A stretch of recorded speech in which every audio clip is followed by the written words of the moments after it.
इस दुनिया में बहुत से अजीम बादशाह गुजरे हैं जिन्होंने अपनी सलाहियतों का लोहा पूरी दुनिया के सामने मनवाया है, क्योंकि उन्होंने कुछ ऐसे इलाकों को फतह किया जिनके बारे में यकीन करना बहुत मुश्किल था कि इन इलाकों को भी फतह किया जा सकता है।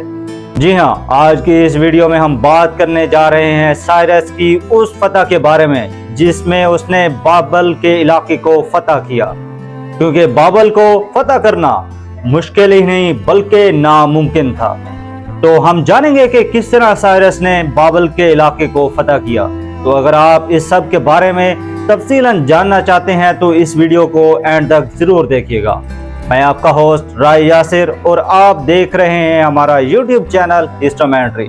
तो चलते हैं वीडियो की तफसीलात की तरफ। ज़माने कदीम में बुहरे रूम के आसपास 3 बड़ी तहजीबों ने नशनुमा पाई, जिनमें एक तो मिस्री तहजीब थी, दूसरी हटी तहजीब और तीसरी दोआबा दजलो फरात यानी इराक की तहजीब जो सबसे पुरानी थी।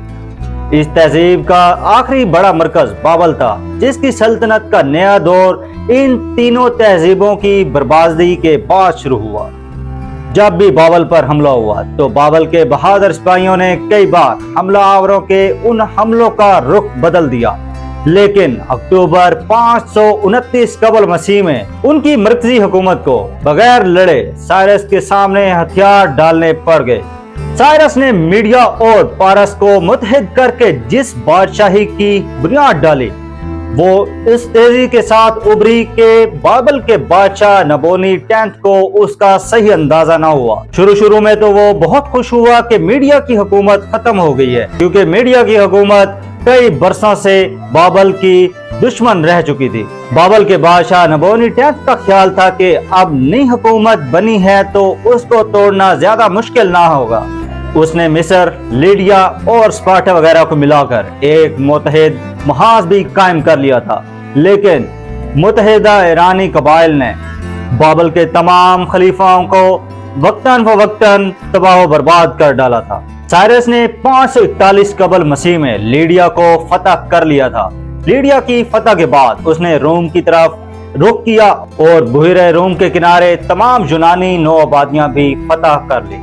और इसके बाद बाबल के शहंशाह नबोनी 10 ने बाबल के शुमाल में शिकस्त फाश खाई और बाबल वालों के लिए मुकाबले का तो कोई सवाल ही बाकी न रहा। चुनाचे उन्होंने बगैर हाथ पांव हिलाए साइरस को हवालगी दे दी। चुनाचे कत्लो गारत और आतिश जनी के वो वाकयात तो पेश न आए जो 150 साल पहले नैनवा के बादशाह सखीरब के हाथों पेश आ चुके थे। शहर तबाही के जख्मों से तो महफूज रहा, लेकिन उसकी अजमत माजी का अफसाना बनकर रह गई। बाबल के लोग निहायत काबिल और गर्म जोश थे। उनके फनून लतीफा के चर्चे मिस्र तक पहुंच चुके थे। इल्म हिंसा में उनके कमालात आला दर्जे की किला बंदियों और आबियारी के वसी सिलसिलों में नुमाया थे। बाबल के लोग फन तमीर में भी आला महारत रखते थे, जिसकी शहादत वहां पर मौजूद तमीर किए गए मंदिरों से मिलती है। बाबल के लोगों ने कारोबार में भी बुलंद दर्जा हासिल किया। उनके तिजारत पेशा खानदान कस्बों और शहरों में इक़्तिदार के जाल बिछाए बैठे थे।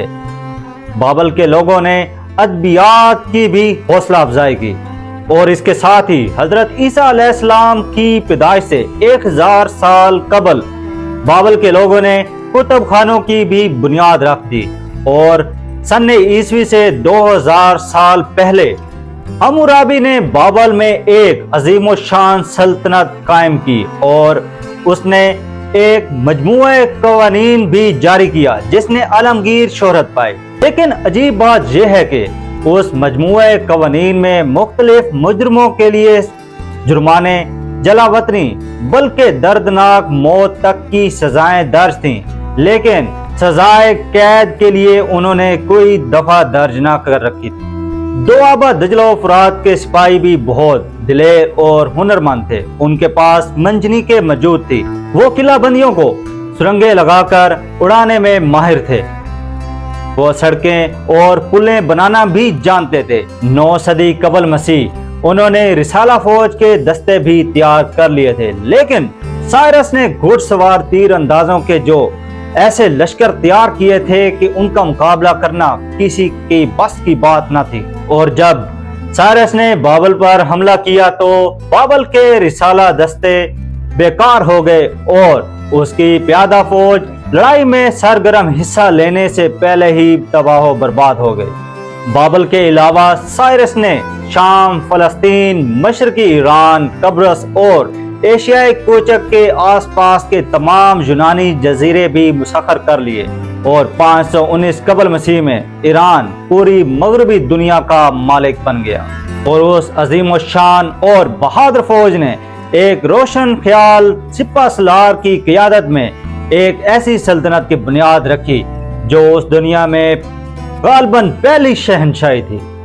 और इस बात को भी याद रखना चाहिए कि अहले ईरान लड़ाइयों में भी बड़े ज़ब्त के साथ काम लेते थे और मफ्तूहीन के साथ उनका बर्ताव बहुत अच्छा होता था।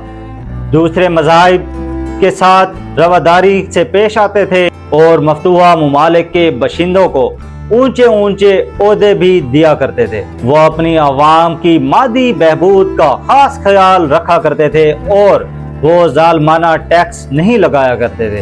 उनका नस्बुल ऐन ये था कि सारी दुनिया को एक मरकज पर जमा किया जाए और सबके साथ अच्छा सलूक किया जाए।